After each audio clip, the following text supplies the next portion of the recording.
அனைவருக்கும் என் இனிய வணக்கங்கள். இந்த சிறிய பதிவில் நமது முன்னோர்களுக்கு நாம் ஆற்றும் கடமைகளை பற்றி பார்ப்போம்.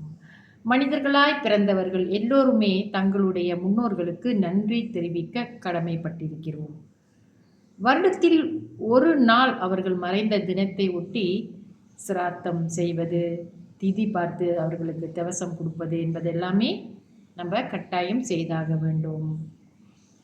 தாய் தந்தையும் அவர்களுடைய பெற்றோரும் அவர்களை ஈன்றெடுத்த பெற்றோரும் ஆகிய 3 தலைமுறைகள் இந்த வரிசையில் பித்ருக்கள் என குறிப்பிடுகிறார்கள். அதில் சிராத்தம் என்று வரும்பொழுது நாம் முதலாக நம்ம மேற்கொள்ள வேண்டியது பெற்றோர்களே ஆகும். நம்ம ஈன்றெடுத்தவங்களுக்கு தான் நம்ம முதலீடு கொடுப்போம். அதுக்கு அங்கிட்டு அவங்க பெற்றவங்க அவங்கள பெற்றவங்க அப்படின்ட்டு வரும்.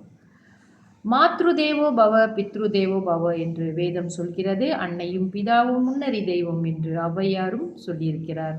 நம்மை உருவாக்கியவர்கள் அவர்கள்தாம்.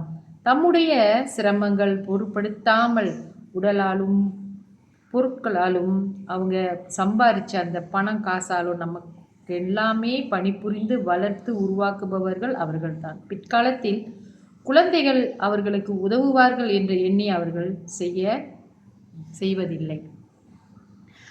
எந்த ஒரு எதிர்பார்ப்பும் சுயநலமும் இல்லாமல் நம்மை ஈன்றெடுத்தவர்கள் நம்மை பார்த்து வளர்த்து விடுகிறார்கள். நமக்கு கல்வி அறிவு எல்லாமே கொடுத்து ஒரு ஒரு உத்தியோகத்துக்கு போய் நம்மளை சேர்க்குற வரைக்கும் அவங்க ஓயவே மாட்டாங்க. அதன் பிறகு எல்லா விஷயத்துலையுமே அவங்க நம்மளுக்கு அவ்வளோ பாதுகாப்பு கொடுத்து வளர்த்து இந்த உலகத்தில் நம்மளை உருவாக்கி விடுறாங்க நம்மளை பெற்றவர்கள்.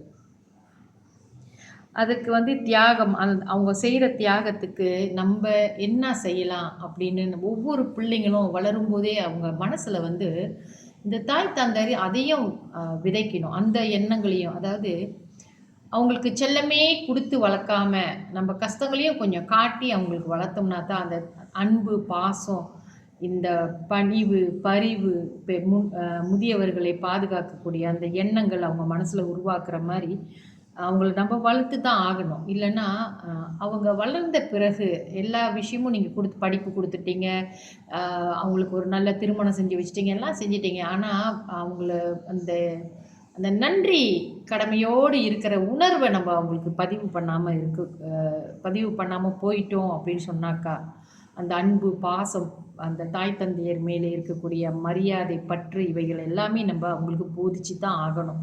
நம்ம நல்லது செய்யும்போது இதையும் சேர்த்து தான் செய்யணும். சரி, இதன் தொடர்ச்சி நாளைய பதிவிலே பார்ப்போம். நன்றி, வணக்கம்.